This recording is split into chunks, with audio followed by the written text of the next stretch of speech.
This channel does not promote any violent, harmful, or illegal activities. All content provided by this channel is meant for an educational purpose only. প্রাক্তন সাংসদ অর্জুন সিং এর বাড়িতে কিন্তু আজ গোয়েন্দা বিভাগ এবং পুলিশ শুভেন্দু অধিকারীর উপর হামলার আশঙ্কা নিয়ে অর্জুনের মন্তব্যের তদন্তে পুলিশ স্টেট এজেন্সি দিয়ে শুভেন্দুর ওপর আইইডি বিস্ফোরণের ছক রয়েছে দাবি করেছিলেন অর্জুন। এই মন্তব্যের ব্যাখ্যা দেওয়ার জন্য অর্জুনকে নোটিশ পাঠায় ব্যারাকপুর পুলিশ কমিশনারেট। 24 ঘন্টার মধ্যে ব্যাখ্যা না দিলে গ্রেফতারি পরোয়ানার হুঁশিয়ারিও দেওয়া হয়। অর্জুন হাজিরা না দেওয়ায় তার বাড়িতে পুলিশ এবং গোয়েন্দা বিভাগ, যদিও প্রাক্তন সাংসদের আইনজীবী সূত্রের খবর পুলিশকে ইমেলে উত্তর পাঠানো হয়েছে। দলীয় কর্মসূচিতে দক্ষিণ 24 পরগনায় এই মুহূর্তে রয়েছেন অর্জুন সিং। চলে যাব, আমাদের সঙ্গে রয়েছেন আমাদের প্রতিনিধি অনন্ত চট্টোপাধ্যায়ের কাছে। অনন্ত, এই মুহূর্তে কি ছবি উঠে আসছে? এখনো কি গোয়েন্দা বিভাগের যারা রয়েছেন তারা বা পুলিশ কি অর্জুন সিং এর বাড়িতেই রয়েছেন? না, অর্জুন সিং এর বাড়িতে নেই। তারা এসে তাদের অর্জুন সিং এর যে যারা সিকিউরিটি রয়েছে সেই সিকিউরিটিকে জিজ্ঞাসাবাদ করেন এবং সিকিউরিটিকে জিজ্ঞাসাবাদ করার পর তারা চলে যান। সঙ্গে ছিলেন ডিডি ডিপার্টমেন্টের তদন্তকারী অফিসাররা, আর ছিলেন জগদ্দল থানার ওসি মহাবীর বেরা, তিনি ছিলেন এবং তারা খোঁজ নিয়ে যান আদৌ অর্জুন সিং তিনি বাড়িতে আছেন কিনা। যদিও আমি সাংসদ অর্জুন সিং এর সাথে ফোনে কথা বলেছি, তিনি যেটুকু জানিয়েছেন যে দলীয় সূত্রে তিনি দলীয় কাজে তিনি দক্ষিণ 24 পরগনায় গেছেন, সেখানে মেম্বারশিপের কাজ চলছে, বিজেপির মেম্বারশিপ সদস্য পদ সংগ্রহ তিনি কাজে রয়েছেন। তবে তিনি তার যে আইনজীবী তাকে দিয়ে তিনি নোটিশ পাঠিয়েছেন এবং পুলিশকে নোটিশ, ব্যারাকপুর পুলিশ কমিশনারকে তিনি নোটিশ পাঠিয়েছেন যে তিনি ব্যস্ততার জন্য তিনি হাজির হতে পারবেন না। 2 তারিখের পর তিনি তাকে টাইম দেওয়া হোক, তারপরে তিনি দেখা করবেন। তবে আইনজীবীর সাথেও আমার কথা হয়েছে, আইনজীবী তার যে রাকেশ গুপ্তা রয়েছেন তিনি জানিয়েছেন যে নোটিশ যে দেওয়া হয়েছে, 2 বার সার্ভ করা হয়েছে তাকে নোটিশ, কোন তারিখে তাকে দেখা করতে বলা হয়েছে সেটা নিয়েও তারা ধন্দে রয়েছেন। পুনরায় আবার নোটিশ দেওয়ার জন্য তারা আবেদন করেছেন। তবে এখন দেখার বিষয় যে পুলিশ সূত্রে কালকে যেটা আমরা জানতে পেরেছি যে 24 ঘন্টা তাকে টাইম দেওয়া হয়েছে, 24 ঘন্টার মধ্যে যদি তিনি হাজিরা না দেন তার নামে গ্রেফতারি পরোয়ানা জারি হবে। তুমি আমাদের সঙ্গে থাকো। অর্জুন সিং এই মুহূর্তে আমাদের সঙ্গে সরাসরি টেলিফোনে রয়েছেন। অর্জুন বাবু, আপনাকে স্বাগত জানাই। আপনি নিশ্চয়ই জানেন যে পুলিশ এবং গোয়েন্দা আজ আপনার বাড়িতে গিয়েছিল। আপনার আইনজীবী তো বলছেন যে ইতিমধ্যে মেল করা হয়েছে এবং আপনি 2 তারিখের পর সময় চেয়েছেন, তাহলে কেন গেল? এটা তো একটা বড় প্রশ্ন, না করাটাই উচিত। কেন পশ্চিমবাংলা পুলিশ দলদাস পুলিশ আছে, পশ্চিমবাংলা পুলিশ আইন মানে না, পশ্চিমবাংলা পুলিশ মমতা ব্যানার্জি ইনস্ট্রাকশনে চলে, এখানে আইনের শাসন নেই। তাই গিয়েছিল। আমি তো অলরেডি আমাকে একটা চিঠি দিল, তারপরে আবার 30 তারিখ ডেট দিল, তারপরে আবার বলছে আজকে আসতে হবে। তো আমি তো রাস্তায় লোক নয় কি আমাকে যখন তখন ডাকলে আমি চলে যাব। আমি সময় চেয়েছিলাম, আমার লয়ার সময় চেয়েছিল, তারপরে এই ধরনের কাজ করেছে। তার বুঝাই যাচ্ছে কি তারা ওই দলদাস পুলিশ মমতা ব্যানার্জিকে খুশি করার জন্য এইসব কাজ করছে। এর আগে অর্জুন সিং যে কথা বলেছিলেন শুভেন্দু অধিকারীর ওপর হামলা প্রসঙ্গে, সেই বক্তব্য আপনাদের একবার শোনাবো। স্টেট এজেন্সি যেটা করে ওই রাস্তাগুলোকে যেখান থেকে ওনার মুভমেন্ট আছে আগে থেকে তারা ফরকাস্ট করে, কেন যে তারা আগে থেকে জানে এই ফরকাস্ট করার পরে আইডি ব্লাস্ট হতে পারে, স্প্রে ফেলে মেরে দেওয়া, কোনো পাবলিক প্রোগ্রামে আছেন উনি, স্প্রে ফেলে দেওয়া যেতে পারে। দুনিয়ার নতুন পোর্টাল হয়েছে, যারা ওই পোর্টাল সেজে বা ফলস বুম বানিয়ে তারা কিন্তু ওনার কাছে পৌঁছে গিয়ে ওনার উপরে অ্যাটাক করতে পারে। এইটা ব্যাপকভাবে কিন্তু হতে পারে, এটা আমি আপনাকে বলছি। সেন্ট্রাল এজেন্সিকে স্টেট এজেন্সির উপরে ভরসা করা দরকার নেই, ওনার প্রোটেকশন বাড়ানো দরকার আছে। একমাত্র এখন এই মুহূর্তে 2026 ইলেকশনের আগে যদি মমতা ব্যানার্জি শুভেন্দু অধিকারকে মারিয়ে দিতে পারেন তাহলে মমতা ব্যানার্জি পবারা হয়ে যাবে। আর মমতা ব্যানার্জি নিজের শত্রুকে নাশ করার জন্যে সমস্ত রকম জিহাদি সংগঠন থেকে উনি হাত মিলিয়ে নিয়েছেন, এটা প্রমাণ আছে।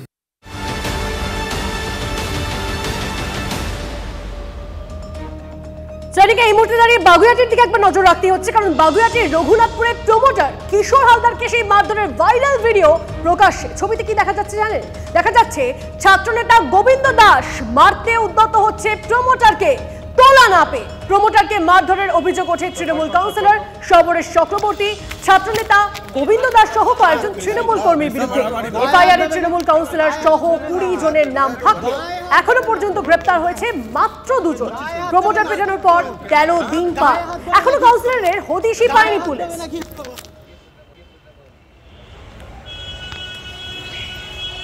সব বার কর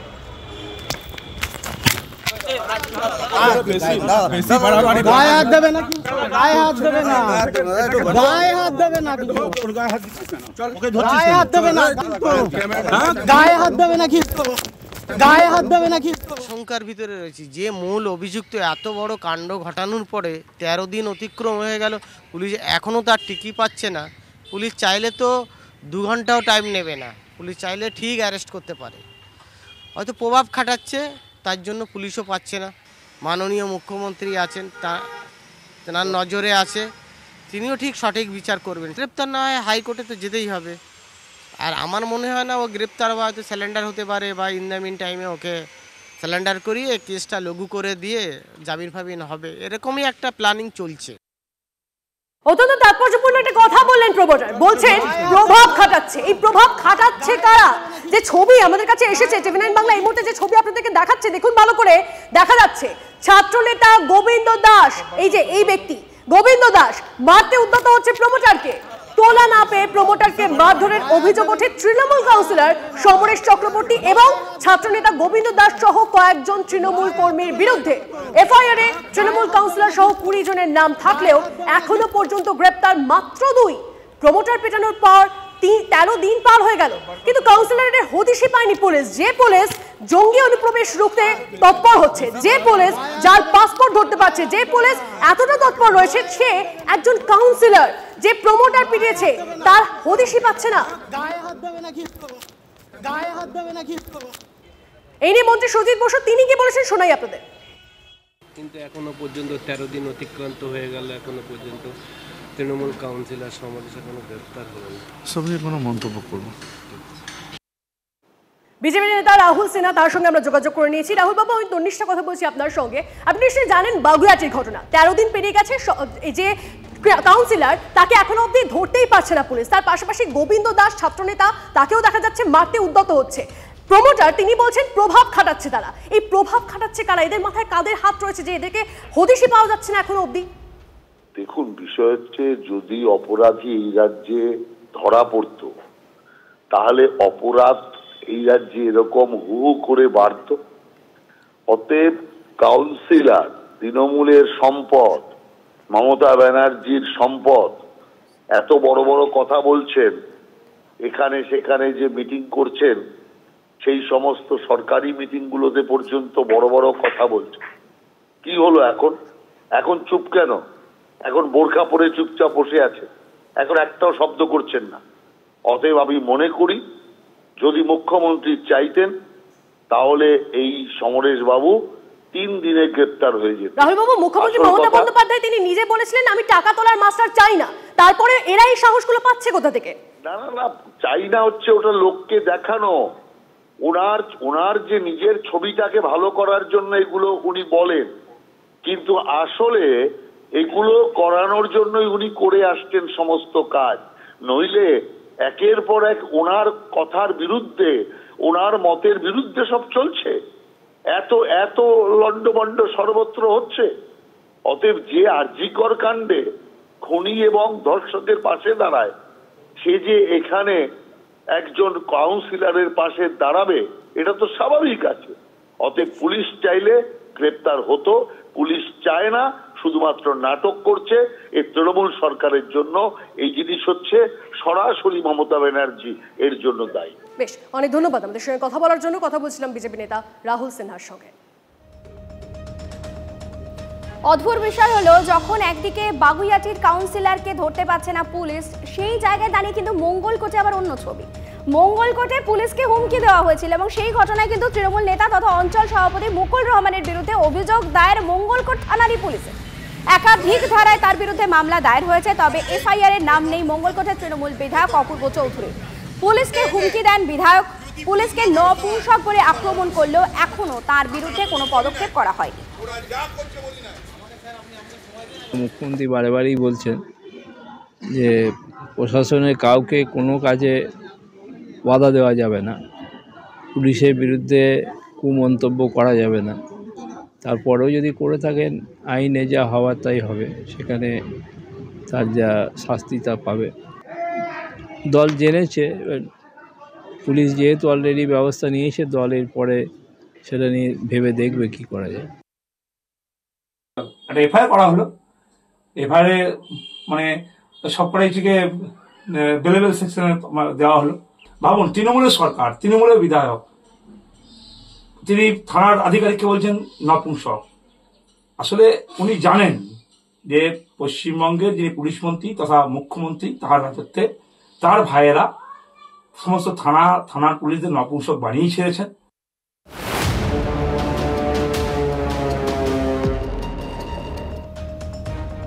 পরে খবরে আসি, তৃণমূলের শ্রমিক নেতার বিরুদ্ধে দাদাগিরির অভিযোগ।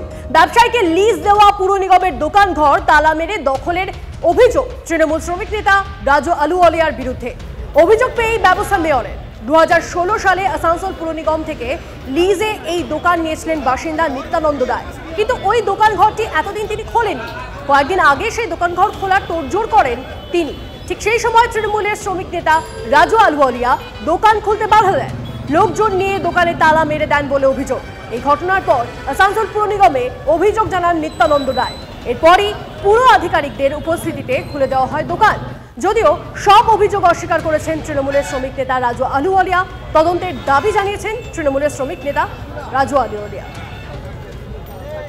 আমি দোকানটা খুলতে যাওয়ার পরে এখানকার ইউনিয়নের লিডার রাজু আলুওয়ালিয়া, এই রাজু আলুওয়ালিয়া আমার একটা করে তালা দেওয়া ছিল, তার উপরে আরেকটা করে তালা দেয়। সে বলে আমি এখানে ইউনিয়ন অফিস করব। তো এটা কি মানে রাজ্য যে আমরা যা খুশি তাই করব? করতে দিন না মিথ্যা। যারা জিতেন্দ্র তিওয়ারি আমলে দুর্নীতি করেছেন, যারা জিতেন্দ্র তিওয়ারি আমলে কোটিপতি হয়েছেন, তারা কি বলছেন আমার আসা যায় না। আমার একটা বক্তব্য, আমাদের ইউনিয়ন আছে, প্রচুর জায়গায় ইউনিয়ন আছে, বাস স্ট্যান্ডে আছে, সবাই আমি ইউনিয়ন অফিস কোনো ব্যাপার নেই, এটা মিথ্যা অভিযোগ। 1 নম্বর। 2 নম্বর হচ্ছে যারা দোকান নিয়েছেন তারা বেআইনিভাবে নিয়েছেন। আমরা কর্পোরেশন থেকে আইনানুগ যেটা ব্যবস্থা করার আমরা করেছি এবং ওরা দোকানটা মানে খুলেছে। কোনো নেতা ফেতার নয়, যেটা মানে আইনত যা হবে সেটাই হবে। এই ঘটনায় কটাক্ষ বিরোধীদের। এটাই এগিয়ে বাংলা। তৃণমূল মানেই দখলদারির রাজনীতি, তোপ অগ্নিমিত্রায়। মাননীয় মুখ্যমন্ত্রী মমতা বন্দ্যোপাধ্যায় এবং আপনার দল তৃণমূল, তারা হচ্ছে দখলদারির রাজনীতি করেন, যেটাই পাবে দখল করে নাও। এটা হচ্ছে তৃণমূলের এগিয়ে বাংলা, দখলদারি দিয়ে।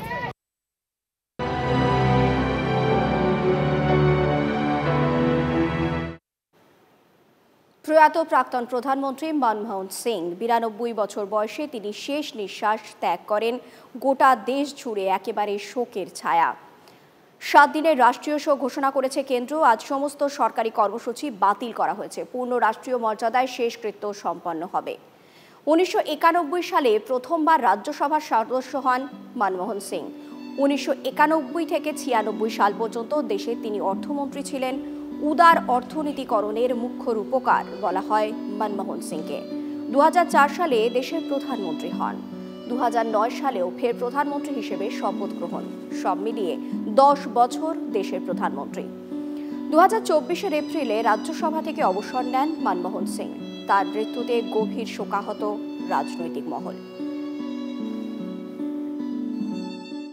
एक नेक इंसान के रूप में, एक विद्वान अर्थशास्त्री के रूप में और रिफॉर्म्स के प्रति समर्पित लीडर के रूप में उन्हें हमेशा याद किया जाएगा। एक अर्थशास्त्री के रूप में उन्होंने अलग अलग स्तर पर भारत सरकार में अनेक सेवाएं दी। डॉक्टर मनमोहन सिंह साइंस और स्पिरिचुअलिटी दोनों का समन्वय थे। दोनों का समन्वय मैं इसलिए कहता हूं कि आर्थिक जगत की दृष्टि से उन्होंने जो किया वो प्रशंसनीय। उनका जो आचरण था विनम्रता से भरा हुआ, आध्यात्मिकता से भरा हुआ, इसलिए मैं कहता हूं कि doctor Manmohan Singh himself was a Confluence of spirituality and science. Dr. Manmohan Singh's passing is the end of an era. Manmohan Singh ji in his life, the contributions he made, policy making, to economic growth, to being the governor of the RBI, to be a finance minister, to be the prime minister, he led from the front. He will be remembered for, I think, his honesty and humility, and as a person who was someone who had friends across parties, and I think in all his life he kept India first, his nation first. He was a true son of India, and we all miss him today. প্রাক্তন প্রধানমন্ত্রী মনমোহন সিং এর প্রয়াণে টালিগঞ্জে তার বোনের বাড়িতে শোকের ছায়া। মনমোহন সিং এর বড় বোন কলকাতারই বাসিন্দা। দাদার মৃত্যুর খবর পেয়ে ভেঙে পড়েছে পরিবার। মনমোহন সিং এর স্মৃতিচারণায় তাঁরই আত্মীয়রা। অসুস্থতার কারণে শেষকৃত্যে যোগ দিতে যেতে পারবেন না প্রাক্তন প্রধানমন্ত্রীর বোন। ইতিমধ্যেই দিল্লির উদ্দেশ্যে রওনা বোনের বড় ছেলে আর পুত্রবধূ। আমরা রয়েছি তার বোনের বাড়িতে, ভাগনার সঙ্গে কথা বলার চেষ্টা করব। আপনাদের পরিবারের জন্য কত বড় ক্ষতি? প্রচুর বড় ক্ষতি আমাদের বাড়িতে। উনি একটা কমপ্লিট ফ্যামিলি ম্যান ছিলেন, সবসময় পুরো পরিবারের সঙ্গে জড়িত ছিলেন, পরিবারের সঙ্গে সময় বার করতেন। 2 দিন আগে 3 দিন আগে মার সঙ্গে কথা হয়েছে, রেগুলার টাচে ছিলেন। আমাদের জন্য একটা বিরাট একটা ক্ষতি আছে পুরো ফ্যামিলির জন্য। बचपन से हमारे साथ हम तो उनको देखे हैं सब तरफ से। যখন একটা গভর্নমেন্ট অফিসার ছিলেন, ব্যুরোক্র্যাট ছিলেন, তখনও বাড়িতে আসতেন, তখন ইজি ছিল বাড়িতে আসা, মার সঙ্গে দেখা করে যেতেন। তারপর যখন ফাইন্যান্স মিনিস্টার হয়ে গেলেন তারপরে তখনও আসতেন। অ্যাজ এ প্রাইম মিনিস্টার উনি সময় বার করতেন, খুব অসুবিধা হতো বাড়িতে আসার। তো আমাদের গভর্নর হাউসে ডেকে নিতেন, আমরা ওইখানে বসে সব পুরো ফ্যামিলি একসঙ্গে বসে ওইখানে ওনার সঙ্গে দেখা করতাম, কথাবার্তা হতো। তারপরে যখন প্রাইম মিনিস্টার ছিলেন না, তখন এই 5 বছর আগে তখনও আমাদের এই বাড়িতে এসছেন উনি, মায়ের সঙ্গে সময় স্পেন্ড করেছেন, আমাদের সঙ্গে সময় স্পেন্ড করেছেন সবার সঙ্গে। তো ই ওয়াজ এ কমপ্লিট ফ্যামিলি ম্যান। যখনও ফ্যামিলিকে দরকার পড়েছে উনি কোনোদিন নিজে ব্যস্ততা দেখাননি, কোনোদিন এরকম আমরা শুনতে পাইনি যে আমি ব্যস্ত আছি, আমার কাছে সময় নেই। ওনার ভগবানের আশীর্বাদ বলতে পারেন, ওনার যে গুণ আছে, এত ভগবান ওনার সঙ্গে এত যে ওনার মাথায় হাত দিয়েছে, সেটা আমি নিজের লাইফে এরকম লোক মানে ভাবতেও পারি না যে কেউ হয়েছে আর সামনে দেখতেও পাচ্ছেন এরকম কেউ হতে পারে। হি ওয়াজ আ সেন্ট অ্যাকচুয়ালি। আমরা যাকে বলি না, আমরা সেন্ট বলি। ওনার সঙ্গে একটা সেন্টে যত কোয়ালিটি হওয়া চাই ও সমস্ত কোয়ালিটি ওনার মধ্যে ছিল।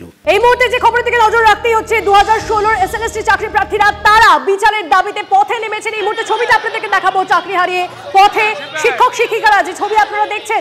কথা বলবো আমাদের প্রতিনিধি আমাদের সঙ্গে রয়েছেন রঞ্জিত সরাসরি। রঞ্জিত, এই মিছিল কোথা থেকে কোথা অবধি হতে চলেছে এবং তাদের দাবি দাওয়া কি একটু যদি কথা বলা যায় তাদের সঙ্গে। দেখো, 2016 সালে স্টেট লেভেল মানে SLST state level selection test যারা উত্তীর্ণ হয়েছিল এবং 2016 সালে যে প্যানেলটি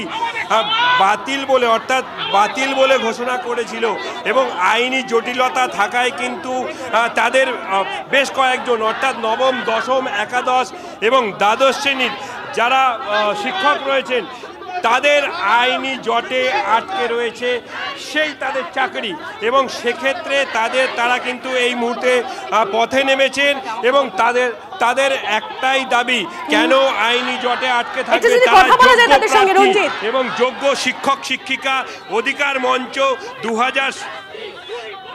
দেখো, এই মুহূর্তে তাদের সঙ্গে কথা বলার চেষ্টা করব। আমরা যথাযথ যোগ্যতা সহকারে আমরা নিজেরা পরিশ্রম করে চাকরি পেয়েছি, আমরা পরীক্ষা দিয়েছি এবং পরীক্ষা যতগুলো নিয়ম ছিল সেই সমস্ত নিয়ম অনুসারে আমরা উত্তীর্ণ হয়েছি। এরপরেও যে সমস্ত আমাদের বিরুদ্ধে সবাইকার বিরুদ্ধে অভিযোগ এসছে, পুরো প্যানেলের বিরুদ্ধে অভিযোগ এসছে, সেই অভিযোগের ভিত্তিতে কিন্তু আমাদের কোথাও কোনো নাম নেই। তাদের সিবিআই রিপোর্টই হোক বা বাক কমিটির কোনো রিপোর্টই হোক, সেখানে আমাদের তরফ থেকে কিন্তু আমরা কয়েকজন মানে কিছুজন যে একদম, আর সেই কারণেই পথে প্রতিবাদ এসএলএসটি চাকরি প্রার্থীদের। আমাদের অবশ্যই নজর থাকবে। ধন্যবাদ।